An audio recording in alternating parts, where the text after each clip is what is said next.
अस्सलाम वालेकुम स्टूडेंट्स।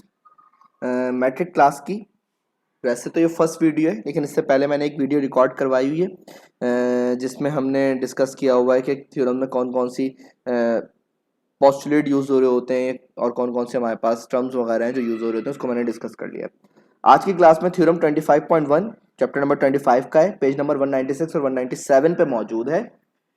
इसको डिस्कस करना है और इसको देखते हैं हमारे पास किस तरह से इसमें क्या क्या पॉस्टुलेट लग रहे हैं। वो सब चीज़ें मैं इंशाल्लाह फिर अलग से समझा भी दूंगा, अलग से कि क्या क्या चीज़ है, इसका क्या क्या मतलब है। तो वही पहले कह रहे हैं one and only one circle can pass through.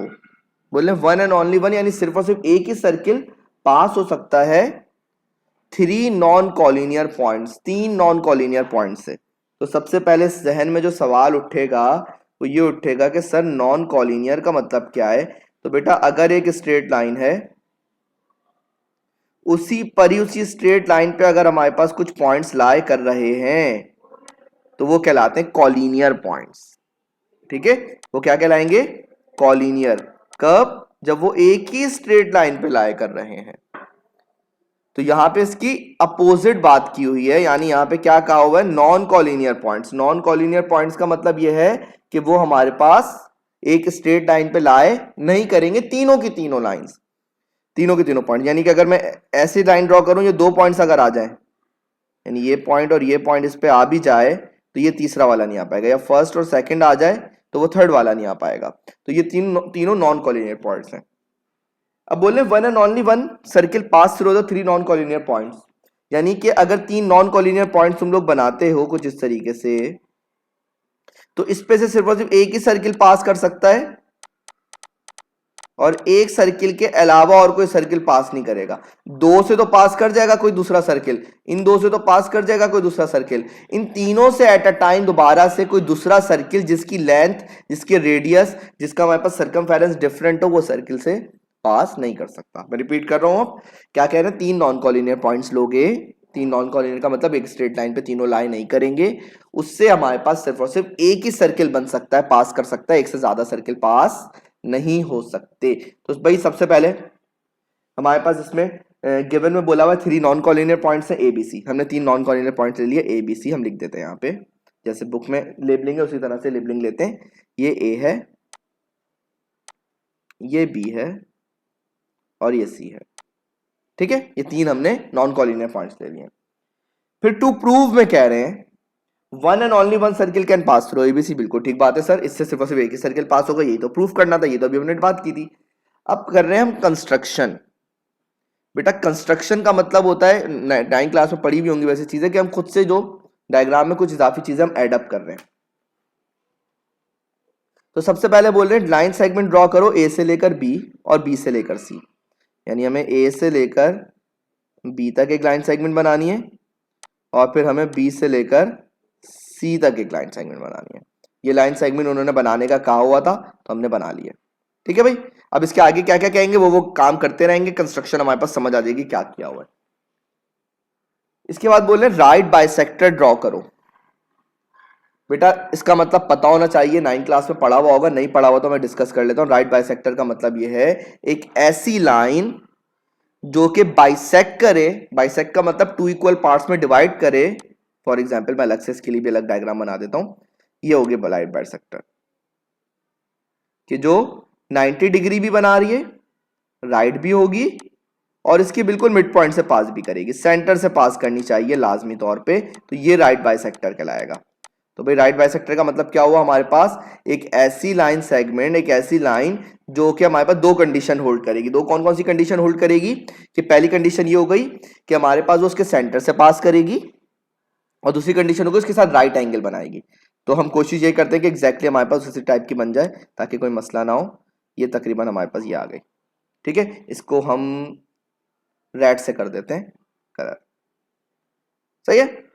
और एक और राइट बाइसेक्टर बनाना है जो कि बी सी का होगा, तो बी से लेकर सी के लिए राइट बाइसेक्टर बना लेते हैं जो कि कुछ इस तरह से बनना चाहिए। इसको हम कलर चेंज कर देते हैं, येलो ले लेते हैं इसका। ठीक है, ये दो राइट बाइसेक्टर है, उन्होंने बोला था बनाने के लिए, दो राइट बाइसेक्टर हमने बना लिए, एक रेड और एक येलो। इन्होंने जो लेबलिंग की हुई है हम वो वाली लेबलिंग भी कर लेते हैं ताकि हम बुक के साथ मैच भी कर लें। बुक में कलर तो चेंज नहीं है, मैंने कलर चेंज समझाने के लिए किया है, हम बुक वाली लेबलिंग कर लेते हैं। जहां पे दोनों इंटरसेक्ट कर रहे हैं उसको नाम दिया बेटा ओ का, सही है। जहां पे दोनों इंटरसेक्ट कर रहे हैं उसका उन्होंने नाम दे दिया है ओ का, हम नाम दे देते हैं ओ, ठीक है। एक उन्होंने नाम दिया है इसको ई का, और दूसरा उन्होंने नाम दिया हुआ है हमारे पास यहां पे जो इंटरसेक्ट कर रहा है इसको नाम दिया उन्होंने डी का। ठीक हो गया, यहां तक कोई उम्मीद है सारी चीजें क्लियर होंगी। और फिर इस वाले को उन्होंने नाम दिया हुआ है हमारे पास एफ का, यहाँ पे एफ लिख देते हैं। बुक को देखते रहना, सारी चीजें समझ आ जाएंगी इंशाल्लाह, कोई मसला नहीं होगा इसमें। इसको नाम दिया हुआ उन्होंने एफ का और इस वाले को नाम दिया हुआ उन्होंने जी का। तो बुक वाली लेबलिंग कर ली। इसके बाद एक और हमारे पास कंस्ट्रक्शन कह रहे हैं कि भाई ज्वाइन करो ए से ओ को और फिर ज्वाइन कर लो हमारे पास ओ से बी को। ये पहली चीज हो गई।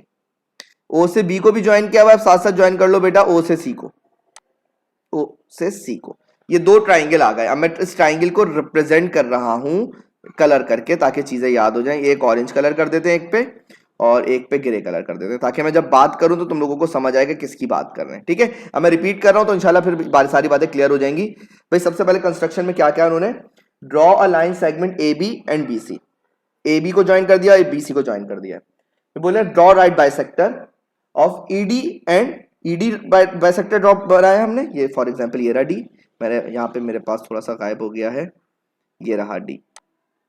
ईडी एक राइट बाइसेक्टर बनाया है हमने और एक एफ जी हमने राइट बाइसेक्टर बनाया। और उसके बाद बोल रहे हैं ओ ए ओ बी और ओ सी को ज्वाइन कर लो। हमने यहाँ तक काम कर लिया। ये क्यों किया, इसके पीछे रीजन क्या है, ये सारी बातें समझ आ जाएंगी। क्या किया है अभी सिर्फ ये समझ आना चाहिए, क्यों किया है ये थोड़ी देर बाद बात समझ आ जाएगी इंशाल्लाह। तो भाई हमने एक सर्किल लिया, उस पर 3 नॉन कॉलिनियर पॉइंट्स लिए, तीनों नॉन कॉलिनियर पॉइंट्स को ए बी सी नाम दिया। ए से लेकर बी को ज्वाइन किया और बी से लेकर सी को ज्वाइन कर लिया। ए बी का राइट बाइसेक्टर बनाया, बी सी का राइट बाइसेक्टर बनाया, दोनों इंटरसेक्ट कर गए ओ पे, उसका नाम ओ का दे दिया। फिर ओ से ए के ज्वाइन किया, ओ से बी को और ओ से सी को ज्वाइन कर दिया। अब आते हैं बेटा स्टेटमेंट की तरफ कि क्या क्या स्टेटमेंट उन्होंने बोली हुई है, तो समझ आती रहेंगी सारी बातें। बोल रहे ये जो ई और डी जो बाइसेक्टर है राइट बाइसेक्टर, बेटा इस पे जितने भी पॉइंट्स लोगे, जितने भी पॉइंट्स ले लो इस पे अपनी मर्जी से इनफाइनाइट, वो ओ से ए, उसका ए से और बी से डिस्टेंस सेम होगा। सही, ये कैसे पता चला हमें, ये किसने बोल दिया बेटा? इसका थ्योरम तुम लोगों ने 9th क्लास में ऑलरेडी पढ़ा हुआ है, वो थ्योरम मैं रिपीट कर देता हूं। ये राइट बाइसेक्टर है फॉर एग्जांपल, इसको हम नाम दे देते हैं ए का, ये ए है फॉर एग्जांपल, ये फॉर एग्जांपल हमारे पास ए है, ये फॉर एग्जांपल हमारे पास बी है। तो कोई भी पॉइंट जो राइट बाइसेक्टर पे होगा उसका तुम लोग ए से डिस्टेंस निकालो, उसका तुम लोग बी से डिस्टेंस निकालो, आंसर सेम आएगा, दोनों डिस्टेंस सेम होंगे। कोई दूसरा पॉइंट ले लो, ये पॉइंट ले लो, इसका डिस्टेंस ए से और इसका डिस्टेंस बी से निकालो, आंसर सेम आएगा। कोई दूसरा तीसरा पॉइंट ले लो, इसका डिस्टेंस ए से निकालो और इसका डिस्टेंस बी से निकालो, आंसर सेम आएगा। यानी कि हमारे पास जब राइट बाइसेक्टर पे कितने भी पॉइंट्स होते हैं वो एंड पॉइंट के साथ डिस्टेंस बिल्कुल सेम रखते हैं, यानी कि उसके डिस्टेंस पे किसी किस्म का कोई फर्क नहीं पड़ता। तो अब मैं ये बात दोबारा से इस डायग्राम पर आके समझाता हूं तो इंशाल्लाह बात समझ आ जाएगी। भाई ये जो ई और डी एक राइट बाइसेक्टर है, बेटा किसका राइट बाइसेक्टर है? ए बी का। तो इस रेड वाली लाइन पे जितने भी पॉइंट होंगे उसका ए और बी से डिस्टेंस सेम होगा। तो इस रेड वाली लाइन पे हमें पॉइंट नजर आ रहा है ओ, ऐसा ही है ना भाई? तो इसका मतलब हुआ ओ से लेकर ए और ओ से लेकर बी का डिस्टेंस एक दूसरे के बराबर होना चाहिए लाजमी तौर पे। तो उन्होंने यही बात आगे बोली हुई है। ये कॉन्ग्रुएंट का साइन लगा दो या यूं लिख दो, measurement of O A is equal to measurement of O B, दोनों बातें सेम है, ये एक ही पॉइंट है। ठीक है भाई, मैं रिपीट कर रहा हूं फिर से, सुन लेने बाद बार बार रिपीट कर रहा हूं इसलिए, ये जो रेड वाला था ये ए बी का राइट बाइसेक्टर था। तो इस रेड वाली लाइन पे जितने भी पॉइंट्स होंगे उसका ए और बी से डिस्टेंस सेम होगा। तो इस रेड वाली लाइन पे हमें पॉइंट ओ नजर आ रहा है, तो ओ का डिस्टेंस ए से और ओ का डिस्टेंस बी से सेम होगा, ये मैंने बात लिख ली। अब आते हैं येलो वाली लाइन पे, अगला पॉइंट, अगले वाले पॉइंट बोल रहे हमारे पास देखो बेटा, ये जो एफ जी तुम लोगों ने बाइसेक्टर बनाया है ये भी तो राइट बाइसेक्टर है। किसका राइट बाइसेक्टर है? बी सी का। तो इस येलो वाली लाइन पे जितने भी पॉइंट्स हैं उसका सी और बी से डिस्टेंस सेम होगा। तो इस येलो वाली लाइन पे हमें ओ पॉइंट दिख रहा है, ये ओ पॉइंट रेड वाली पर भी है ये O पॉइंट येलो वाली पर भी है, तो इसका मतलब हो गया बेटा O से लेकर B का डिस्टेंस कॉन्ग्रुएंट है O से लेकर C तक के डिस्टेंस के। और इसको दूसरे तरीके से इस तरह भी लिख सकते हैं, measurement of OB is equal to measurement of OC। बात क्लियर हो गई? ये दूसरा पॉइंट आ गया हमारे पास। मैं रिपीट कर रहा हूँ इस बात को बेटा, बार बार रिपीट कर रहा हूँ, एग्जॉस्ट मत हो जाना, लेकिन चीजों को समझने की कोशिश करना, ठीक है। हमने AB का एक राइट बाइसेक्टर बनाया था रेड कलर का। इस रेड लाइन पे जितने पॉइंट्स होंगे उसका A और B से डिस्टेंस सेम होगा क्योंकि राइट बाइसेक्टर, ये थ्योरम था। तो O से लेकर B और O से लेकर A का डिस्टेंस सेम होगा क्योंकि O जो है वो रेड वाली लाइन पे लाई कर रहा है। फिर येलो वाला हमने बाइसेक्टर बनाया B और C का। जब ये राइट बाइसेक्टर बनाया तो इसका भी डिस्टेंस, जितने भी पॉइंट्स होंगे येलो वाली लाइन पे, उसका B और C से डिस्टेंस सेम होगा।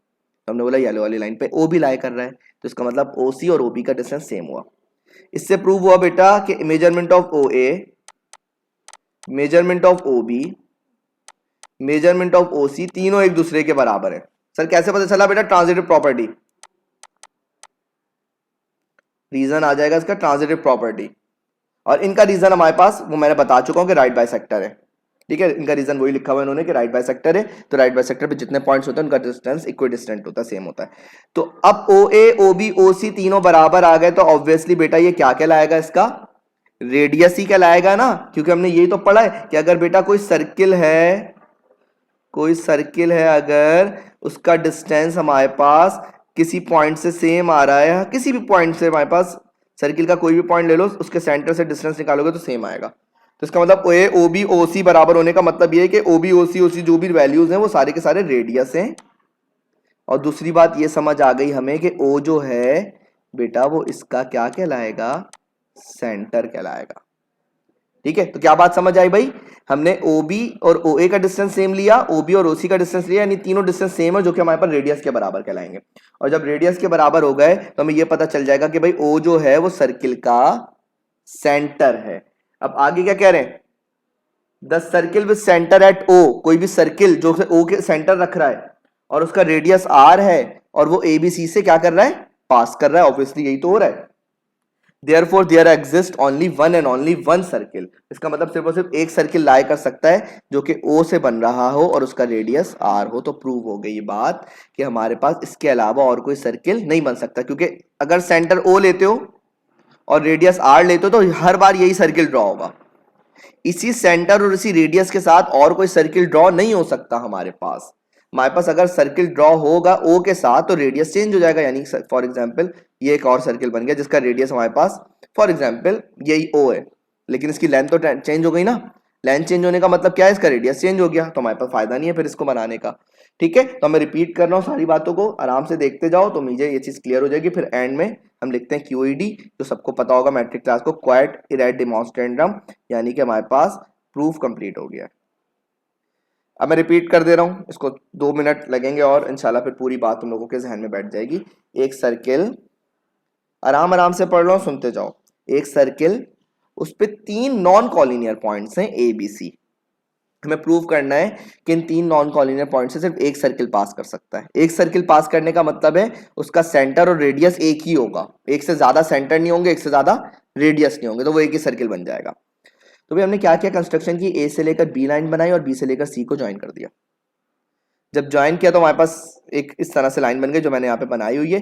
फिर हमने रेड लाइन ड्रॉ की। रेड लाइन क्या आती है? AB का राइट बाइसेक्टर। एक येलो लाइन ड्रॉ की जो BC का राइट बाइसेक्टर। और फिर हमें पॉइंट मिल गया O, जो कि दोनों रेड और येलो लाइन यहाँ पे इंटरसेक्ट कर रही थी। तो हमने O से A, O से B और O से C को ज्वाइन कर दिया, ठीक है। यहां तक हमने कंस्ट्रक्शन तक हमने ये काम किया था।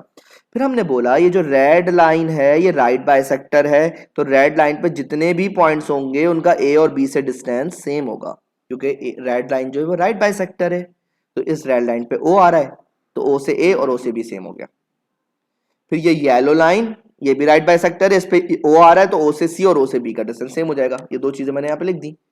इससे पता चल रहा है हमारे पास OA और OB बराबर है और OB और OC भी बराबर है, इसका मतलब तीनों साइड्स बराबर है। और बराबर होने का मतलब ये क्या हो जाएगा? सर्किल का रेडियस हो जाएगा और O जो है वो सर्किल का सेंटर हो जाएगा। तो ऐसा सर्किल जिसका सेंटर O है, उसका रेडियस R है, कोई और सर्किल इस सेंटर और इस रेडियस के अलावा नहीं बन सकता, पॉसिबल ही नहीं है। सेंटर कोई एक पॉइंट लिया और रेडियस तुमने बोला 3 सेंटीमीटर है, तो इस पर सिर्फ एक ही सर्किल बनेगा। इसी सेंटर को लेके रेडियस 3 लेके बार बार सर्किल बनाते जाओगे, सर्किल डिफरेंट नहीं बनेगा। तो इसका मतलब प्रूव हो गया कि हमारे पास एक ही सर्किल है जो हमारे पास यहाँ पे लाई कर रहा है। ये ट्रांजिटिव प्रॉपर्टी है। ट्रांजिटिव प्रॉपर्टी बता देता हूँ, अगर ए बी के बराबर है और बी सी के बराबर है तो हम कहते हैं ए बी और सी बराबर होंगे। क्या मतलब कि बी ए और बी भी बराबर होंगे लाजमी तौर पे, यानी ए बी के बराबर है और बी सी के बराबर है, तो बी बी को हटा दो जो सेम है, तो ए सी के बराबर होगा। ए सी के बराबर होने का मतलब ये है ए सी के बराबर होगा। ए सी के बराबर होने का मतलब ये कि तीनों एक दूसरे के बराबर हो गए। तो तीनों जब बराबर हो गए तो उनको हमने रेडियस ले लिया था। ट्रांजिटिव प्रॉपर्टी वैसे तो पढ़ी हुई होगी। उम्मीद है यहाँ तक सारी चीजें क्लियर हैं। इंशाल्लाह अपन नेक्स्ट क्लास में नेक्स्ट लेक्चर को स्टार्ट करेंगे। इसको सही से एक दफा ना समझ आए, एक से ज्यादा दफा इस वीडियो को प्रॉपर तरीके से देख लेना, इंशाल्लाह चीजें क्लियर हो जाएंगी। तो इस वीडियो को यहाँ पे खत्म करते हैं। अल्लाह हाफ़िज़।